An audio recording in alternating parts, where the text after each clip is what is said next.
Alors, pour commencer, j'ai un chiffre. Un chiffre qui, je trouve, interpelle vraiment. Ah oui, En 2019, on a compté plus de 32 millions d'adultes qui souffraient d'arthrose. Dans la tranche d'âge 30-44 ans. 30 ans. 30 ans. Ouais. On est très très loin de l'image de la maladie de senior, quoi. C'est un phénomène qui nous concerne tous, et bien plus tôt qu'on ne le pense. Ça redéfinit complètement le paysage.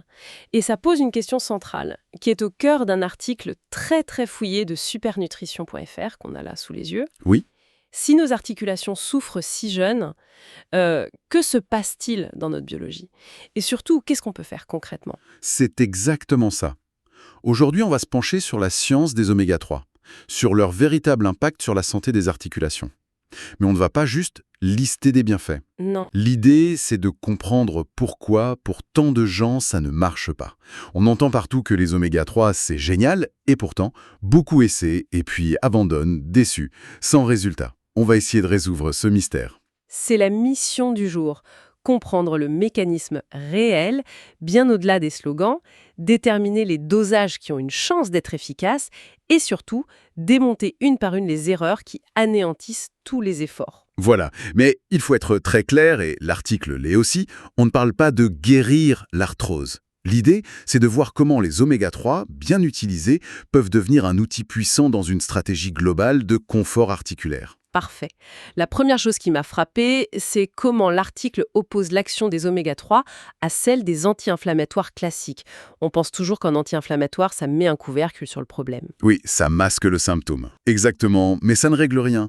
Apparemment, avec les oméga 3, on est dans une logique complètement différente. Complètement. Le mot-clé ici, c'est résolution. Ce qui est fascinant, c'est que le corps n'utilise pas l'EPA et le DHA, les deux principaux oméga 3 marins, comme des bloqueurs. Il les métabolise, il les transforme. Il en fait autre chose. Oui, en quelque chose d'autre. La science appelle ces nouvelles molécules des médiateurs pro-résolution spécialisés, ou SPM. Médiateur pro-résolution spécialisé. C'est un peu technique, ça. C'est technique, mais l'image est simple, et elle est puissante. Ce sont des pompiers biologiques. Ah, d'accord. Imaginez une inflammation dans l'articulation, dans la membrane synoviale. Les anti-inflammatoires classiques, c'est un peu comme s'ils coupaient l'alarme incendie. C'est plus silencieux, mais le feu continue. Mhm. Les SPM, eux, ce sont les camions de pompiers qui arrivent, déroulent les lances et éteignent activement l'incendie. Ils envoient des signaux pour dire aux cellules d'arrêter l'inflammation et de nettoyer les débris. Ce n'est pas un masquage, c'est un retour actif au calme. Pompier biologique. L'image est très parlante. Mais est-ce que c'est une théorie bien établie ou c'est encore une niche?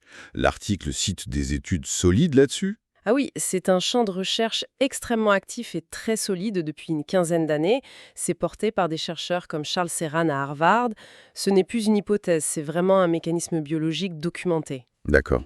On sait aujourd'hui que le corps a besoin d'un stock suffisant d'EPA et de DHA pour pouvoir fabriquer ces fameux pompiers quand un feu se déclare. Une résolution active. D'accord.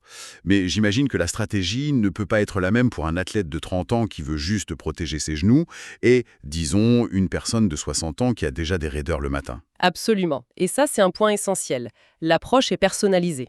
L'article identifie 3 profils. Ok. Le premier, c'est justement la personne qui ressent un inconfort, une gêne, une sorte de rouille au réveil. Là, l'incendie moléculaire est déclaré. Il y a un pic de cytokines, des molécules inflammatoires. Oui. Pour ce profil, la stratégie, c'est de calmer le jeu, et vite. La solution, c'est un dosage élevé en EPA, l'un des 2 oméga 3. Attends, là tu te dis que c'est surtout l'EPA qui compte pour l'inflammation, mais on nous vend toujours le duo EPA-DHA comme un package. Ça veut dire que pour ce problème précis, le DHA est presque inutile. C'est une excellente question. Non, le DHA n'est pas inutile, loin de là. Mais son rôle est différent. Il est complémentaire. Pour l'action pompier, rapide, pour calmer l'inflammation, l'EPA est le plus réactif, le plus efficace. D'accord. Le résultat attendu après plusieurs semaines, c'est moins de raideur, plus de mobilité. On calme l'incendie. Ok. Et le DHA, alors, quel est son rôle? C'est là qu'on arrive au deuxième profil, j'imagine. Le préventif, le sportif. Exactement. Le deuxième profil, ce n'est pas celui qui veut éteindre un feu, mais celui qui veut renforcer la caserne pour qu'elle résiste. L'objectif, c'est de protéger le capital articulaire à long terme. Préserver les cellules du cartilage, c'est ça. Les chondrocytes. C'est ça. préserver les chondrocytes. Et pour cette mission de protection, c'est le DHA qui est en première ligne. Et comment il fait pour les protéger? En fait, le DHA, il a la capacité de calmer l'activité de certaines enzymes un peu destructrices, les MMP. En gros, ce sont des enzymes qui grignotent le cartilage quand l'environnement est trop inflammatoire. Ah d'accord. En gardant ces MMP sous contrôle, le DHA aide à préserver l'intégrité du cartilage. C'est une stratégie de fond, de préservation. Ok. Et il a un troisième profil. Oui, et il est très important. Celui de la personne déjà suivie par un rhumatologue. Dans ce cas, les oméga-3 ne remplacent aucun traitement. Jamais. Ils agissent en synergie. L'article cite d'ailleurs un rhumatologue, le professeur Jérémy Sellam. Oui, et son point de vue est très clair. Il explique que les oméga-3 peuvent aider à réduire la douleur, la raideur, en complément des traitements prescrits. L'idée, c'est d'ajouter un outil pour améliorer la qualité de vie. Bien sûr. Mais évidemment, la règle d'or et l'article le martèlent, c'est d'en parler à son médecin avant toute chose. D'accord. Donc si on se reconnaît dans l'un de ces profils, la question qui vient tout de suite, c'est combien? De combien on parle? Une petite gélule par-ci par-là, ça ne doit pas suffire pour maîtriser un incendie moléculaire. Et voilà, on touche au cœur du problème. C'est probablement la raison numéro 1 de l'échec. Les dosages nécessaires pour un impact sur l'arthrose n'ont rien à voir avec les recommandations de base. C'est-à-dire? Pour une action ciblée sur l'arthrose, on parle d'un apport quotidien de 2000 à 3000 mg. DPA et de DHA cumulés. 2 à 3 grammes. Mais c'est énorme. C'est bien plus que les 250 mg qu'on entend souvent. Pas étonnant que la plupart des gens n'aient aucun résultat et ils sont différents en sous. Exactement. Et au-delà de la dose, il y a le ratio EPA-DHA qui est stratégique. Pour le profil inconfort, on va chercher un produit plus riche en EPA, avec un ratio de 2 pour 1, ou même 3 pour 2, pour maximiser l'effet pompier. L'article donne des chiffres précis, je crois. Oui, des fourchettes. Pour des raideurs marquées, on vise le haut, 2500 à 3000 mg par jour. Pour un soutien quotidien, 1500 à 2000 mg. Et en prévention, chez un sportif par exemple, on est plutôt entre 1000 et 1500 mg par jour. Bon, ça c'est déjà une révélation, mais même en sachant ça, il y a d'autres pièges. L'article détaille plusieurs erreurs qui peuvent tout annuler. Alors, le premier piège, c'est le plus visible et pourtant tout le monde tombe dedans. C'est l'arnaque de la gélule de 1000 mg. Ah oui, On voit écrit 1000 mg en gros sur la boîte, on est en confiance. Sauf que ces 1000 mg, c'est le poids total de l'huile, pas la quantité d'actifs. ah mais c'est incroyable. Ça veut dire que la plupart des gens qui pensent prendre la bonne dose sont en fait massivement sous-dosés. Ça explique tout. C'est exactement ça. On retourne la boîte et on découvre que la gélule de 1000 mg ne contient que 180 mg d'EPA et 120 de DHA, soit 300 mg d'actifs. Donc, pour arriver à 3000 mg, il faudrait avaler 10 gélules par jour. Voilà. Le reste, c'est de l'huile de remplissage. La seule chose qui compte, c'est la somme EPA plus DHA écrite en tout petit sur l'étiquette. Le deuxième piège est plus au moi, la qualité de l'huile. Pire que ça ne serve à rien, ça peut être contre-productif. Les oméga-3 sont des graisses très fragiles. Elles s'oxydent, elles rancissent.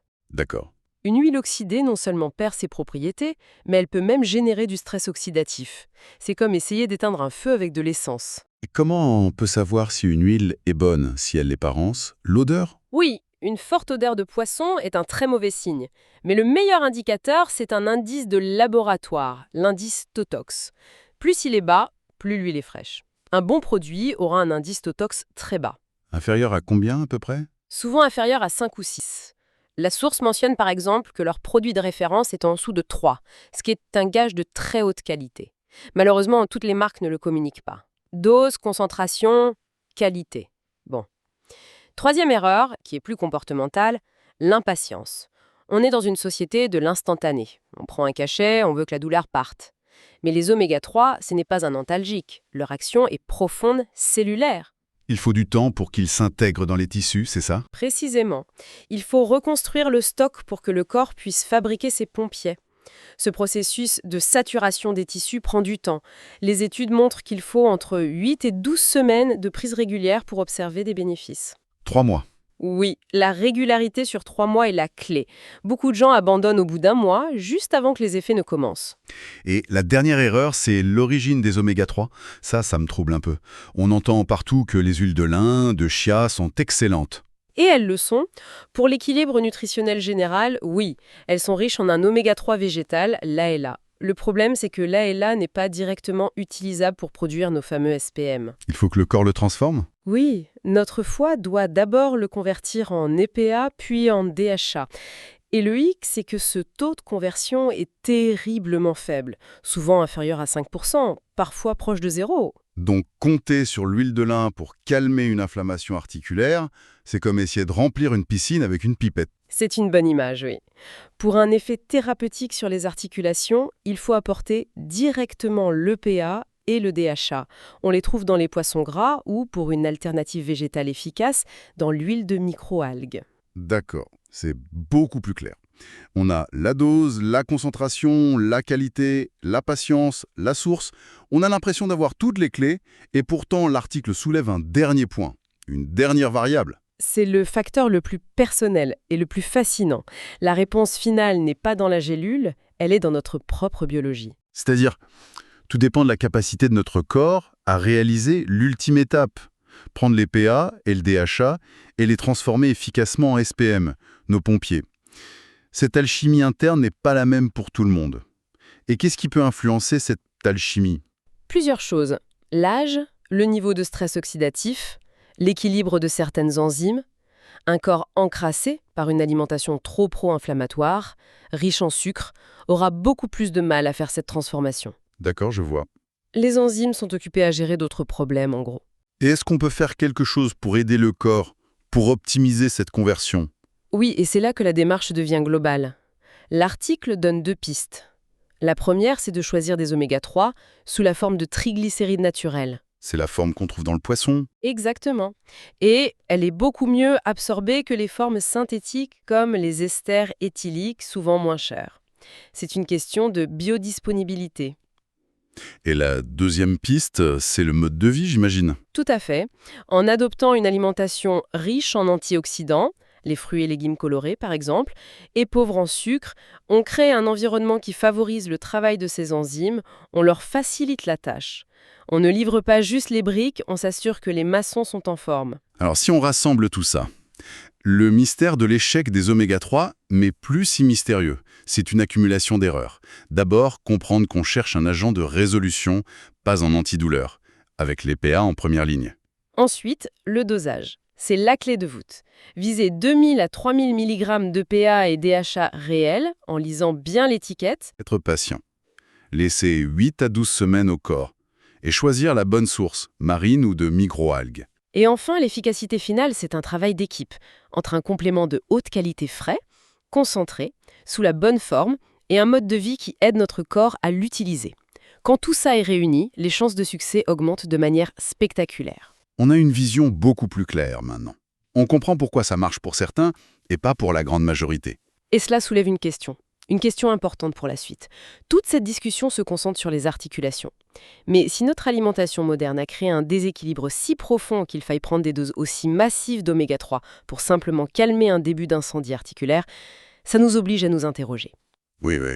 Quelles autres fonctions silencieuses de notre corps, de notre cerveau, à notre système immunitaire pourraient être affectées en ce moment même par ce même déséquilibre fondamental ?